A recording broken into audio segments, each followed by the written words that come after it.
Hi, okay, so for today we are going to be working on the crawler model. So I have already gone around with one coat of white just to kind of prep the areas with a bit of colour. It's a model that's been put aside for a while, hasn't had a lot of love, but now I've finished with the Infernal Bruiser, I can get back to it. So the colour scheme is going to be, these lines are going to be like a light green, spikes will probably be a gold or a red, something of that nature, or a mix of the two with a golden chain, and the white skull will be left white. At the back I've just prepped the areas for the red. Obviously they're like heat exhaust, so those areas will be extremely hot. So that'll be done in like a gunmetal colour with the red, which is the way I usually do those sort of things on like the Warcraft and tabletop gaming items that I do. Eyes, nose and mouth will all be in their own unique colour. And the hands I'll also do in like a gunmetal version, so it doesn't need the white prep. With the legs, I'm still figuring out what I'm going to do there. I'll probably, in the middle part, use the same light green as here, although I'll leave the little skulls as white and tidy them up. But yeah, the edges I may do in like a yellow or something a bit different, so we'll see how we go. Anyway, let's get into it. For the highlights is going to be this AK light green.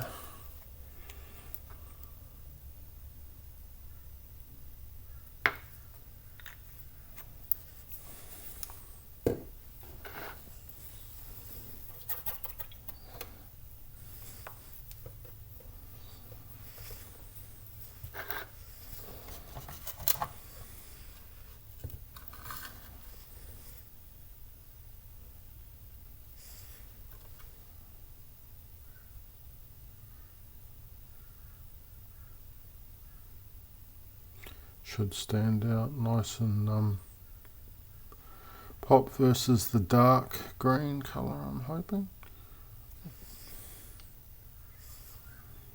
I did think about fluoro options and other ways that I could have gone, but yeah, in the end decided that this, I think, is enough of a contrast, but it's still kind of in the green palette, so not too different.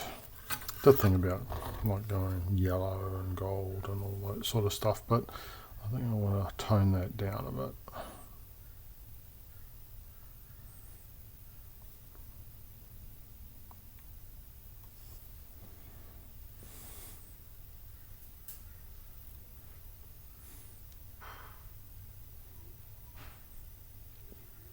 Nice to see the model going somewhere though, because it had been several weeks since I printed it. Not painted it, that's what we're doing now. Several weeks since I printed it, and yeah, pretty much as soon as I started on the Bruiser model, I just really fell in love with that model, and I just concentrated on that. So this thing got pretty much forgotten. I think that was. This has only had one coat, by the way, anyway, so it will need a second coat, but I figured that stuff like that, quite frankly, would happen, and even just tidy ups around like the edges here. So that's why we're doing it in the order that we are, so that is not a big deal. Whereas if I'd given it its two coats and you're going over, well, it would be annoying.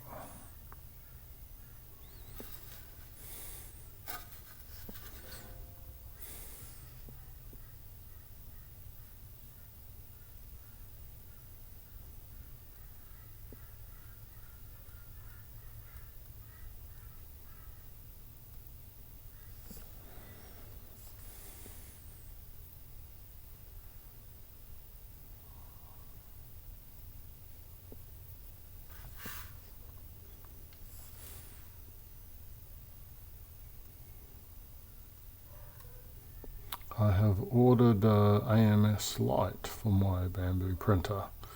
I could have got the combo unit at the start, but I didn't like the amount of wastage when I was doing my research that the switching between multiple filaments comes up with. But the reason why I've decided to go for it in the end is, and buy it separately, is because I've learnt how you can set it up so that you only print the interface in a different material. So you basically use two spools, so even though it comes as a 4 unit. One of the other advantages is you can put like 2 spools of your PLA on it, so that if one spool runs out, it just starts printing with the other unit. So no, like the same material, but just continues on the print. So I mean, that will be a nice bonus. But the main idea with it will be that I will print an interface layer for the supports. So the support in the model will be in PLA, but the interface, just that, will be a change to a different material, so that it makes it much easier for removal of supports. And I really like the idea of easier to remove supports. So Bamboo had some kind of sale on. It was a pretty reasonable price, and I was like, yeah, okay, I'm just gonna go for that. I mean, I had looked at other options. I'd looked at maybe getting something like a P1, I think they are, their next model up. With one of the advantages of doing that is that you can get the newer AMS instead of the AMS Lite that I'm ordering. There's like an AMS 2 now. So yeah, that would have been nice to have. It's definitely a nice AMS unit, but when I did my research, I figured out that the printer itself was absolutely really no different than what I already have. There's no bigger build volume. It's a different kind of way of printing, so slightly different mechanic, but materially there was no difference in like print quality.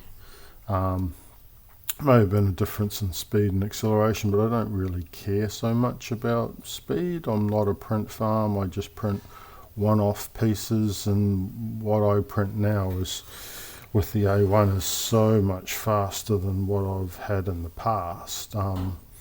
I remember, you know, back in my Longer and Creality days, with like the God of War Kratos model, some of the bigger pieces, like the main chest and that, were like a 7-day print. It would take literally a whole week to print out a piece. And I was fine with that. Like, you know, you go to work, so you just kind of set it up and it takes as long as it takes. So that was fine. But yeah, with this technology now, I mean, this Bamboo A1 printer, I think the longest print job I've ever had is like 2 days. So, you know, it's significantly reduced, so that's great.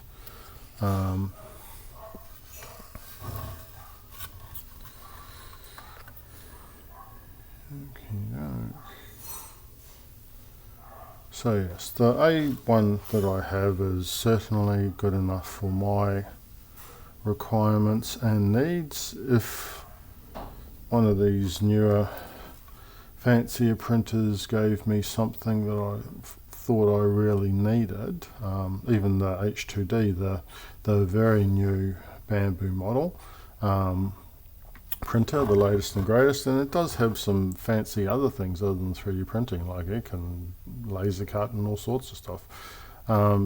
It's just not anything that I really need. My hobby is the actual painting of models, you know. The 3D printing for me is kind of like a means to an end. So it gets me the model to print and then paint. So Yes, long story short, when I did my research, I just couldn't justify to myself the expense of buying a newer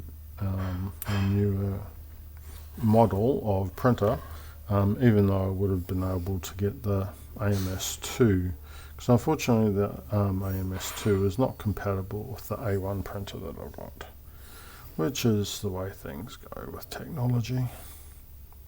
I guess there are some physical reasons for that.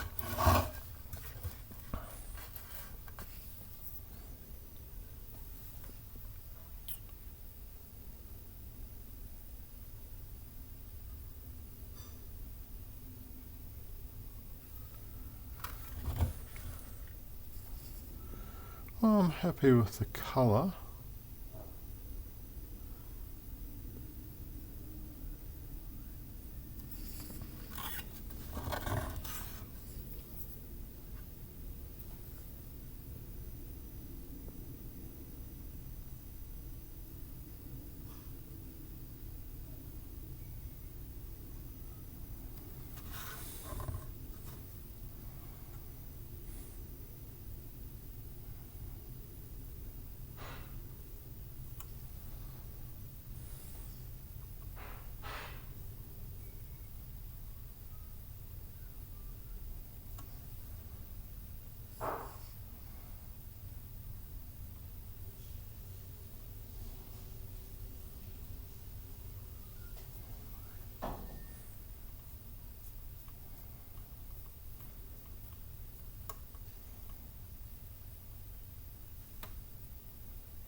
Alright, well, I might leave it there. There's a lot of this to go. So I will continue on, and then I'll do an update shot when I've completed the green. So as promised, here's a shot of the final green. So I've done all the edging. And here are the main colours for this project. So the light green is what I've just used. Moon yellow and deep red are going to be the main colour for the legs and the spikes. The vermilion and the chainmail, well, the chainmail will be the main metal colour of the exhausts, and the vermilion will be the colour like representing the heat. I'm also planning on doing like these pipes in just plain black, and chainmail will also be the same colour for the like gripper arms at the front. Still haven't decided what colour I'm going to do, like the mouth and the eyes and the little sensory bits, I guess you'd call those. So I'll decide that at a later stage, but yeah, just concentrating on the main colour scheme for now. And that is it. Smaller tabletop version of the crawler model. I went very heavy with this moon yellow. It was one of the main kind of dominant colours, and and it still looked reasonably good, but it is kind of like yellow all over. And so therefore, when I was doing thinking about what I wanted for this larger version, as you can tell, I've kind of gone with more of a blended approach. So I've got a fair bit of this light green, so I think keep it in the green theme, and the contrast between the light and the dark will be enough. But I am also going to use this moon yellow predominantly on the legs. But what I'm going to do, the plan, in a lot of my tabletop, in a lot of my tabletop models, I like, for military stuff, I like chevrons, or like safety hazard sort of like lines. So I just thematically think that they work in very well with military sort of stuff. So the aim is I'm going to use the same red that I'm intending to do with the spikes. I think red spikes will look quite good. I'm going to do like cross hatching. I'm just not going to masking tape it or do anything too fancy. I'm just going to do it by hand. And that also works in fine with the theme of this being like, like not necessarily a professionally manufactured bit of equipment. It's more kind of like a thrown together, and yeah, just kind of like roughly painted and all that. So that fits all fine with that theme, I think, as well. So that is the plan.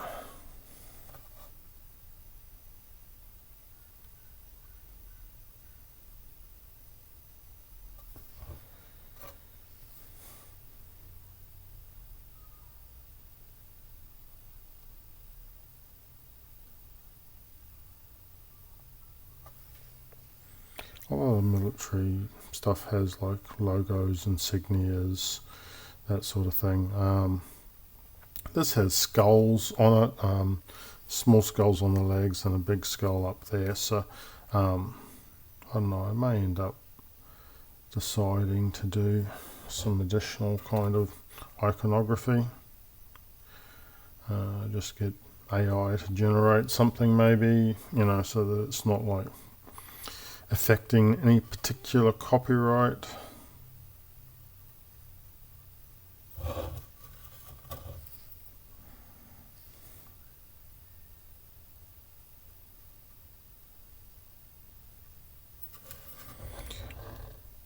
The plan at this stage is to do a base that's kind of similar to like the small crawler, like add some rocks and use like a pebble stuff and like PVA glue it to the base instead of actually painting this base, which is why I was fine with just using a very flat, boring style of base to mount it on. It didn't need to have any like textured printable texture or anything like that, because that will all get added. And also I thought maybe I could put some stones around the central pillar that I added that's not in the model, but I kind of thought I'd want to add. So I might put, especially on the sides, I don't care so much about the back because you don't really look at the back of the model, but yes, put some rocks around that, and yeah, I'm going to paint the central pillar black is the plan. So hopefully kind of visually hide it a bit.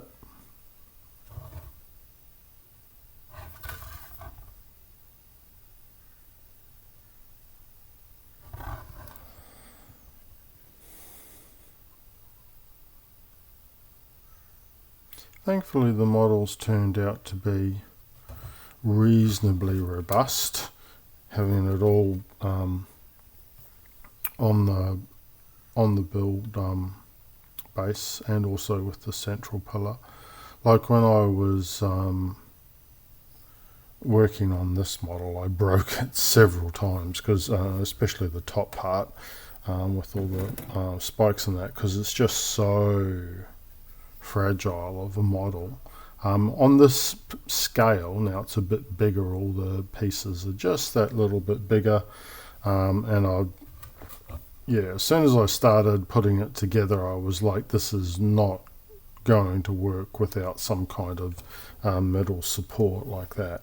But having done that, it's meant that I can kind of maneuver this model around for painting a lot easier than I did on the small version.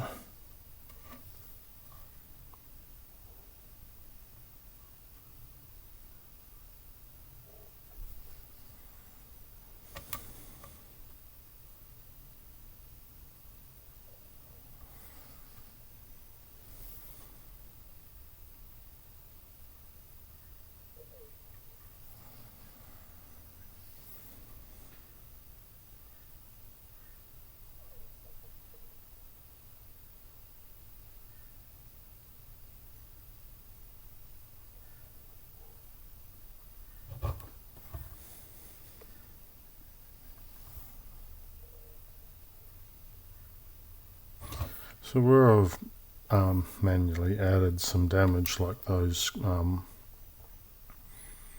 lines against the legs, and also with the end tips where the horn or the tip, or whatever you want to call it, has been damaged or removed in battle, I'll add silver, the same chainmail. So like obviously thematically is what I'm going for, is the metal that this has all been made out of. So I'll have them in that colour. So for some of them I tried to not add the green where there's a lot of damage there. I'll just make it easier for the silver colour.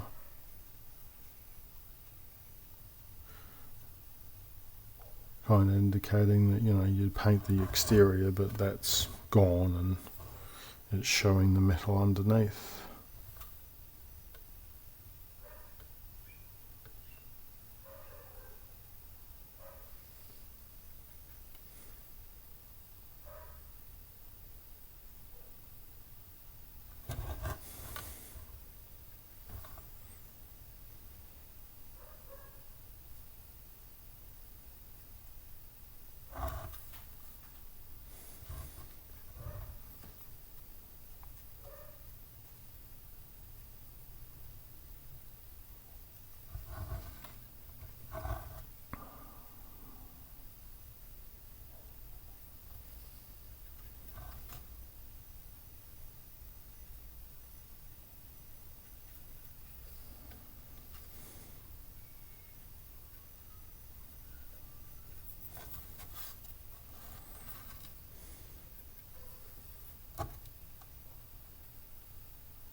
Okay, well, that is the yellow with one leg.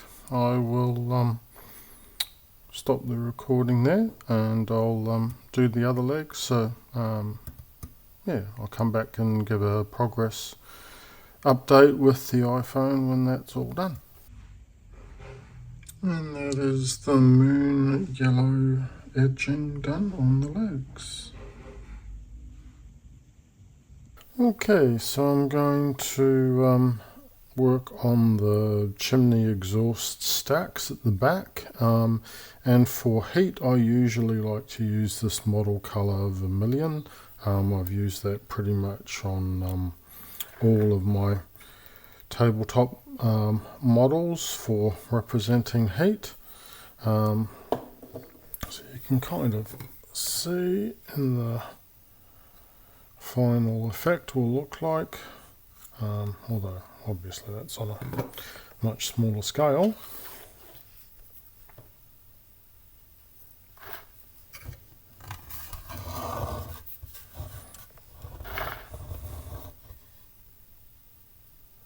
So I'm going to try to not move my head quite so much. I noticed with the video of the bruiser at the end there, while I was gluing the parts together, didn't look quite so great because there was pretty big head movements and kind of the screen was thrashing around from one area to the next. Obviously some level of movement is required. I'm not a robot. This is attached physically to my head through a helmet, and I do need to kind of look down at the paint when I'm loading up my brush. So yeah, we'll see how we go, but I just try and minimize it a little bit so that it's not quite so pronounced.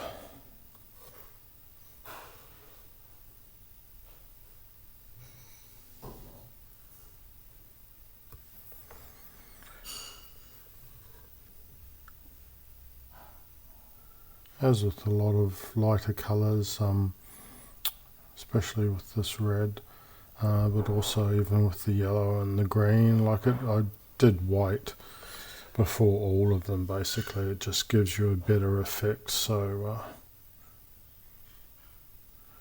may only need one coat plus touch-ups, whereas if you were doing this without having put the white down, you definitely need 2 coats.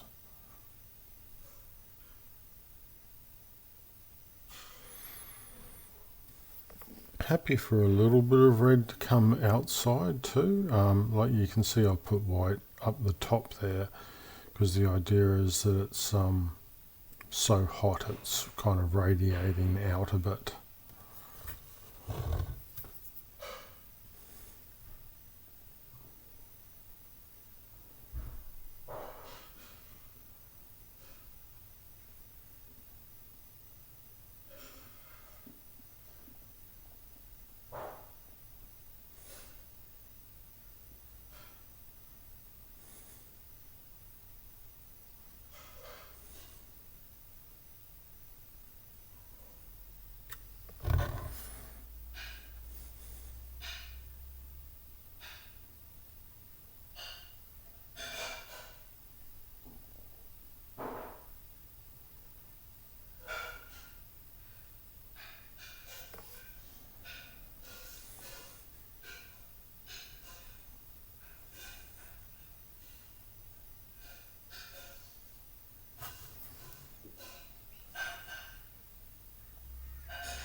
Alright, pretty happy with that.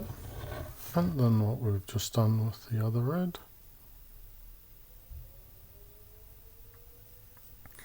One might say it was a little bit more lipstick than the other red.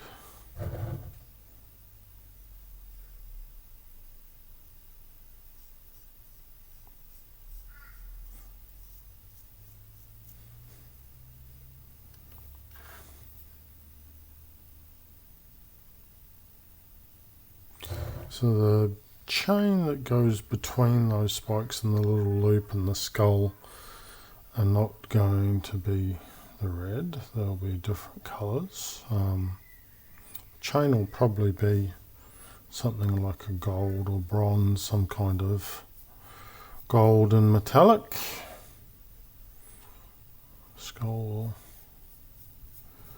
be kept as a white, although I've just got a colour blocking mart as this white, so I'll probably give it like a Vallejo model colour white to finish it off, or maybe even slightly off white.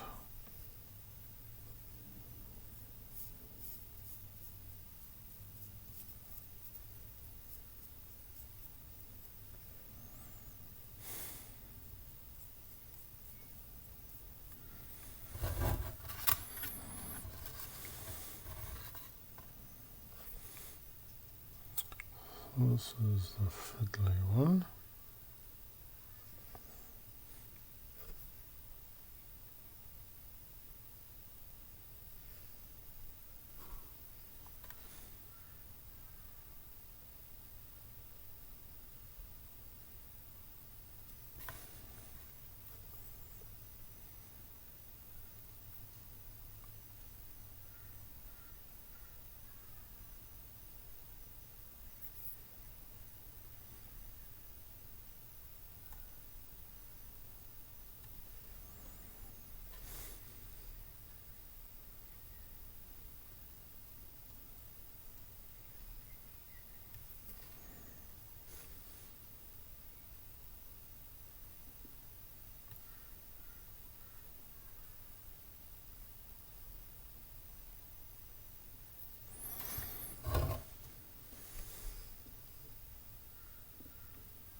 That's not quite enough.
Alright, so that's the red on the spikes.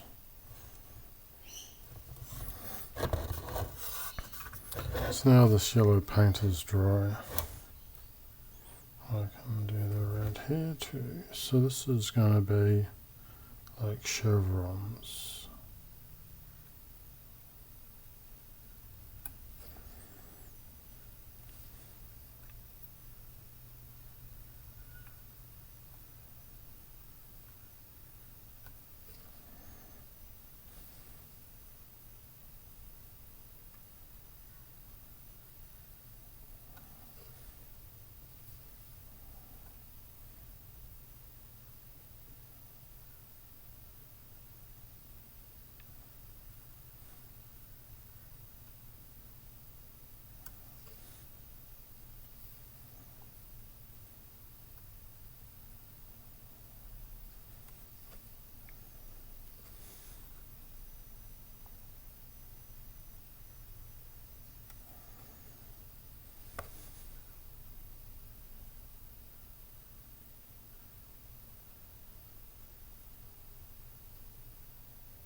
So I'm just going to do them on the front face, I'm not doing them on the side bits.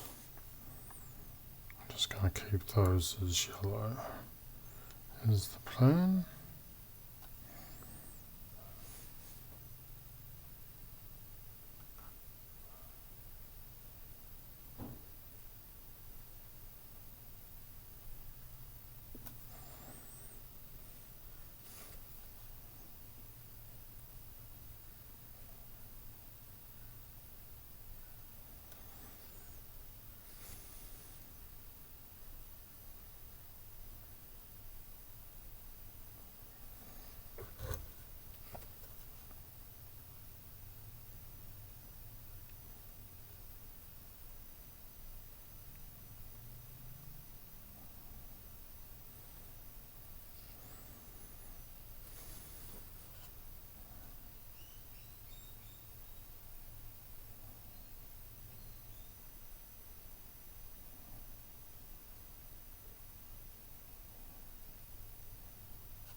If they are not perfect, I'm quite alright with that. I never expected them to be perfect.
Yes, that is kind of effect I was looking for.